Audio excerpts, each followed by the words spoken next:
Real question here, why does everyone forget about their entryway? You are very likely using your entryway just as much as your bedroom or your living room, and it serves a ton of function, but it often gets forgotten as a place that you can make look beautiful as well. This entryway is boring, barely functional, and it's honestly pretty rough. Like, what is even happening with this door here? I don't know. So my design style is very mid-century modern. It involves a ton of wood tones and a lot of vintage furniture. So my plan for this space is to totally remove this old paneling and replace it with a wooden feature wall.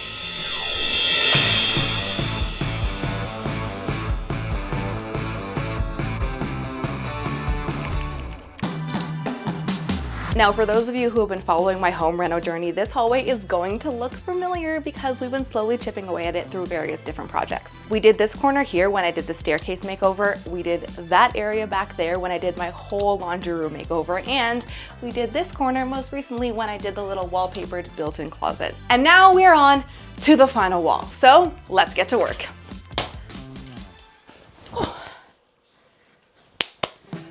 As with almost every space in my house, we're starting off with a bit of demo. I am so ready to be rid of this gray wall paneling that is on so many of my walls. These screws were buried so far into that wood and then sealed with wood filler. This is not how we hang things, people.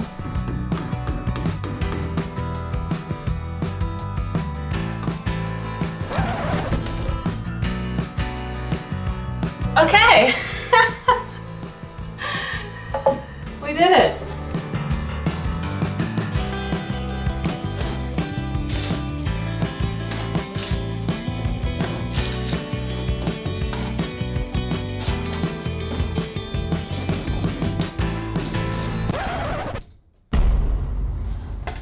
I just had like almost a literal heart attack, like my throat like dropped into my stomach. Let me tell you why, because it's actually quite funny. Oh my God. So this wall here that I just pulled off, what's behind here is the closet in my bedroom, which I redid a while ago. And when we were redoing the walls in that closet, I guess Austin and I had written something and then sealed it into the walls, thinking that it would be a long time before somebody opened it up. Totally forgot. So when I began to pull apart this very old panel, and I saw my name and then Austin's name, I was like, holy crap. There is a ghost that somehow knew we were going to buy this house. But then I realized we probably just wrote this, not realizing it was the back of the other wall when we did the closet, as made evident by this date. What would be creepy if it said April 20th, 1984, then we'd be moving. I did think about trying to save this door, but it was honestly so bad. So we're just putting in a fresh and most importantly, straight new door to finish this day. Good morning. The sun is barely up, but we are gonna get this day started because I have a lot of work to do. So other than a massive style overhaul, my two main goals for this space are to have more shoe storage and some sort of drop zone where I can drop my keys and my bags as soon as I come into the house. And I think I can solve both of these with one controversial DIY that I have in mind. So let me go get ready and then I'll tell you all about it. Okay, I don't know about you guys, but this dry winter air has just been doing a number on my skin. So I want to tell you about today's sponsor, Typology, and show you some of my favorite products that have really been helping me. If you're not already familiar, Typology is a vegan and cruelty-free skincare brand. Each product has less than 20 ingredients, has a formula that's at least 95% natural in origin, and is suitable for all skin types. So I've just washed my face and I'm applying the Radiance Serum. This contains 11% vitamin C, which helps to illuminate dull and tired skin. Now you might not be able to tell, but my skin is still a bit wet from washing it. I did not dry it 100% of the way, and this is on purpose because I think this next step is something that not enough people know about. This product is Typology's hydrating serum. It contains hyaluronic acid and B5 to hydrate and plump your skin. So hyaluronic acid works by soaking up the surrounding water and holding onto it, which gives you that hydrated, plump feeling. Now, if your skin is already very dry to begin with, there's not much for it to grab onto, so I like to give it a little helping hand to start. Little tip from me to you. Now, the most important step in your skincare routine should be a very good moisturizer. This is their 9-ingredient moisturizer, and it is one of my personal favorite moisturizers that I've ever tried. It's lightweight, not greasy at all, but it is thick enough that I feel like it's actually doing something. It's the perfect cap to seal in those 2 previous layers for hydrated, glowing skin. Can you see the glow and the hydration? Plus, I'm just a big fan of this packaging. The tube design makes it very easy to roll up and make sure you're using every last bit of it.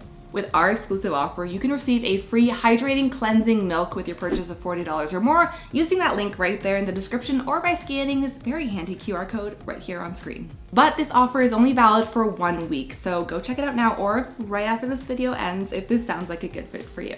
Let me finish getting ready and I'll meet you upstairs. So let me introduce you to one of my best secondhand finds of all time. Or should I say, two of my best secondhand finds. These solid wood and glass door cabinets are actually IKEA, and what I didn't know at the time is that they're considered a collector's piece. I paid $250 for them, and honestly, I was just drawn to the circle motif on the doors. I've owned these for 3 years now, and I honestly am just not using them as much as I'd like to right here, so I'm going to deconstruct and repurpose them. And this is where I might lose some of you. Although I don't owe anyone an explanation, let me justify why I think this is okay. Number one, altering something that you already own to meet your needs so that you keep it and use it for longer is double thumbs up in my books. This just feels far less wasteful than replacing it with something new. Two, my plan will allow them to be reversed to their original state should I want to do that one day. We're not doing any permanent damage. And number three, they're not actually as vintage as a lot of folks online want to claim. Yes, they were designed in 1996, but they were re-released on a much bigger scale in 2008, and that is what these are. So we're still 2 years away from these meeting the vintage qualifier, which yes, something has to be 20 years or older for it to be technically vintage. And those are my points. I've said what I've said. Have your feelings, express them below. I look forward to reading them. So what exactly is my plan for these? Well, I'm going to start by taking off the legs. That way these units can sit closer to the ground and act more like a console that can hold all of our shoes. You know what my favorite thing to do is? Figure out IKEA furniture without the instruction manual.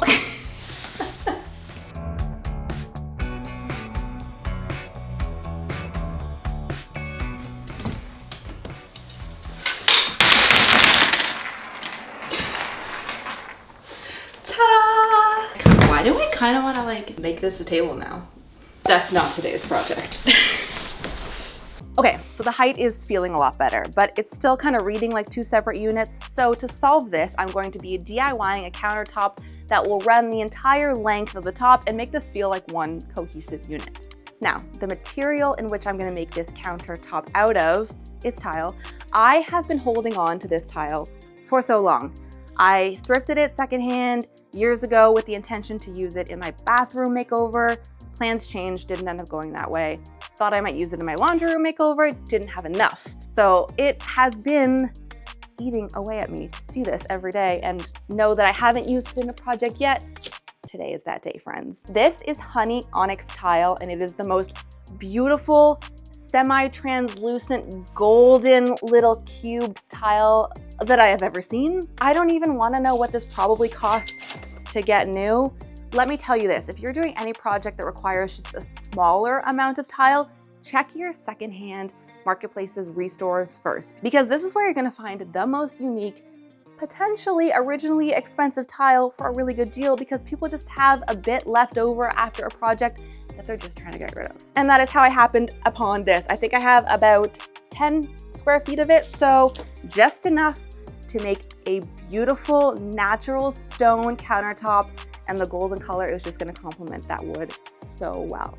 I'm excited. So how I'm gonna do this, I have a piece of 1/2 inch plywood that I've already cut to the exact size of the top of my cabinets, and I'm gonna be gluing this tile down with some regular tile adhesive. When tiling anything like a floor, the rule of thumb is to not do it against wood, but this is such a small piece that's mostly decorative, it will be fine in this case. So let's get to gluing.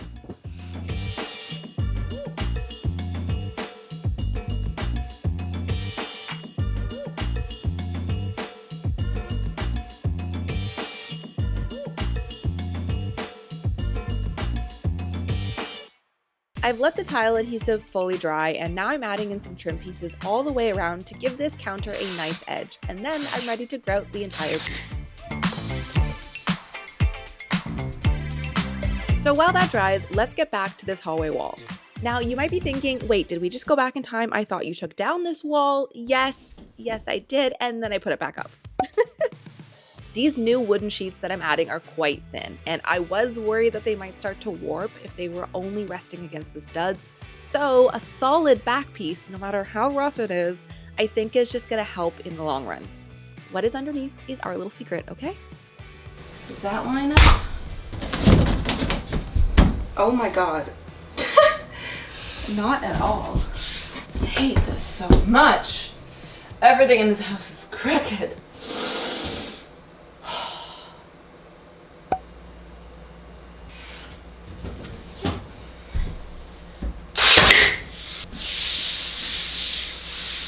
Do you see it's like so smooth now? And I feel like if I didn't keep that first layer of wall, it would contort to the studs a little more. Be a little wavier.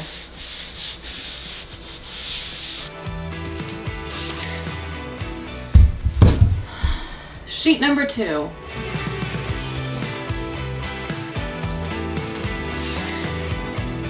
Okay. Here is how she's looking. A nice, plain wooden wall, ready for stain because we have to get it to match the rest of this hallway. Now you should know me by now. I seem to never be happy with the final color of any stain. I've tried all of them. So I'm gonna mix 2 today, starting off with American Walnut. This one's a bit light and a bit orangey. And then do a second coat of Early American. This one's a little bit deeper, a little bit more cool tone. I think this will be great. Now, stain is most commonly applied with a rag, and you can absolutely do that for this kind of wall. But after doing this wood wall treatment in many different places around my house, I've just found a paintbrush to be a lot less messy. As long as you're being careful not to be too heavy-handed and you're making sure to really work the stain into the wood, I think a brush works just as well and is a lot less drippy. Okay, let me show you how the added second layer looks for anyone curious. This color is fine, but now that it's dried, it is a little bit faded and kind of not as rich as I'd like. So, when we do this, ooh, very nice.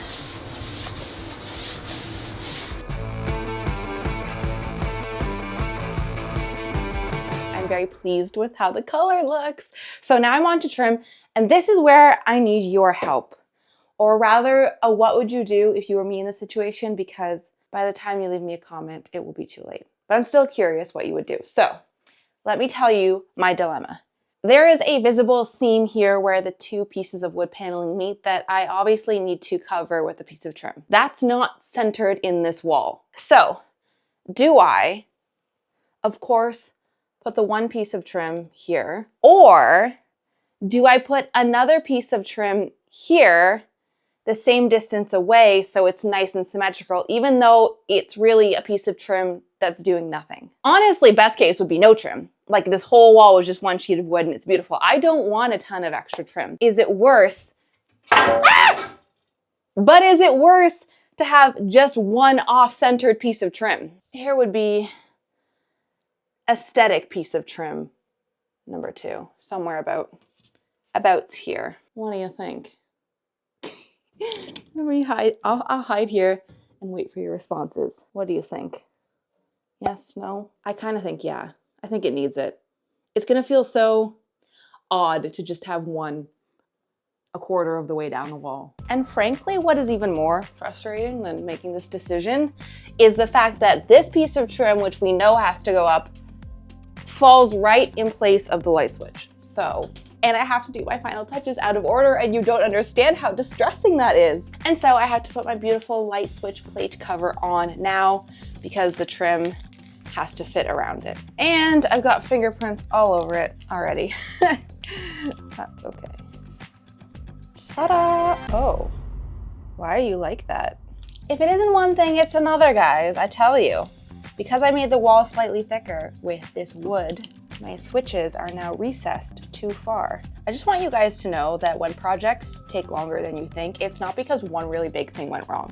It's because there's a lot of little things that you cannot possibly foresee that just add up. This is one of them. Oh, and tell me, oh please, my screws are not gonna reach. Are you serious? Yep. Okay, I've had it. I've had it with this day. These things are called outlet spacers, and they're designed to solve this exact problem. You place them behind a switch or a plug, and they help bring it out just a little bit. Much better. It is slowly but truly starting to come together in here. I'm still undecided on that last piece of trim, but I will make some executive decisions tomorrow because we still have a ton of work to do. Let's get back to this cabinet build because I want to get this space pulled together today. So, last we left it, the legs were removed, which means that it's sitting on the floor, which also means the doors are pretty much sitting on the floor, which isn't great for having them open and close easily. So, what I need to do today, right now, is build some sort of box to act as like a toe kick so this thing can be off the ground a few inches and the doors can open and close freely. This should be relatively simple to do. Let's get to it. I'm using 1x4s from the hardware store as the internet told me that a toe kick should be about 3 inches high. And I'm securing the box together with some wood glue and my nail gun. I'm also adding these corner plates in for extra support. Lastly, I'm drilling some large holes in one side for a reason that I will explain right now. So my cabinet is going to be placed here against this back wall, but as you can maybe tell, there is a vent right here, and this is exactly where I want the cabinet to sit, so it's not ideal. So, as a way to still allow the air to flow, I've added the holes to the side here, and then to connect the two, I have this very handy product. This is a vent extender, and it does just that. It redirects the air from a vent to somewhere else. So this is the perfect product if you have a couch that's sitting over a vent, or a bed that's sitting over a vent, or in my case, a cabinet that's sitting over a vent. So I will link this one down below for you. I've used these in so many different room designs.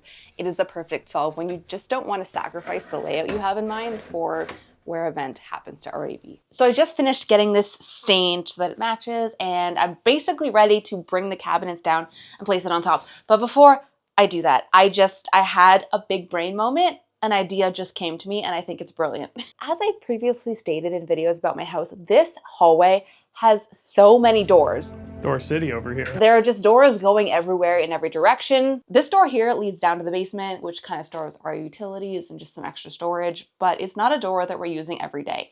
And so I kind of thought if I can lessen the visual clutter happening in here by essentially removing the feeling of a door, I think that would be nice. And I think I know how to do it. I conveniently have a door-sized amount of wood wall paneling left since I had to cut around the door to cover the wall. So I'm taking the door off the hinges so I can cover the front with this same matching paneling. I added some scrap pieces of wood to the center to give it some extra support, and then I'm securing this piece down with wood glue and small brad nails. Once the wood glue is dry, I'm staining it with the matching stain combo and putting the door back in place. And here she is, my finished door. And I actually don't know what happened because it's the exact same wood piece, the exact same stain, but somehow this is reading a little bit darker, but that's okay. I do think that is the beauty of working with wood, is that you get those slight tonal differences from piece to piece, and it just goes to emphasize how natural, and do I say it, organic this material really is. But I do think I nailed my goal, which was to have this door blend in with the wall. So this feels like a larger wooden wall instead of a smaller wall with a door, which is how it was feeling before. So I am very happy with how this looks. Okay, so now is the time that I have been waiting for so long. Let's get this cabinet down here and see how this space looks together. Once the cabinets are in place, I'm adding the tile counter to make these units feel like one. I'm also staining the wooden trim to really bring it all together.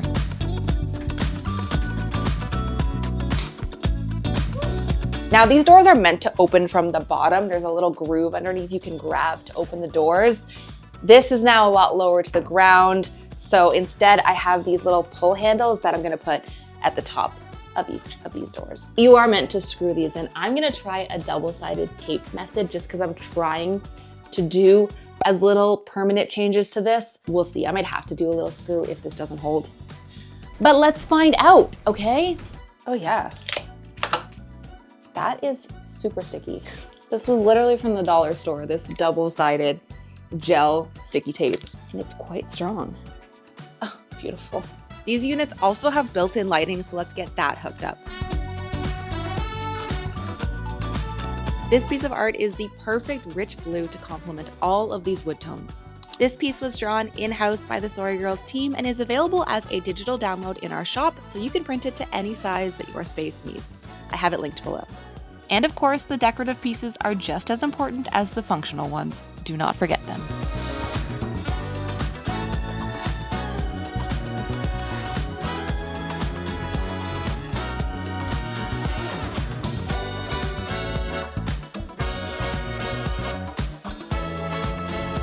This beautiful runner was graciously gifted to me by Ruggable. Their rugs are the perfect choice for an entryway with a lot of foot traffic, as they're easily washable in your home washing machine. I'll link this exact style I'm using below.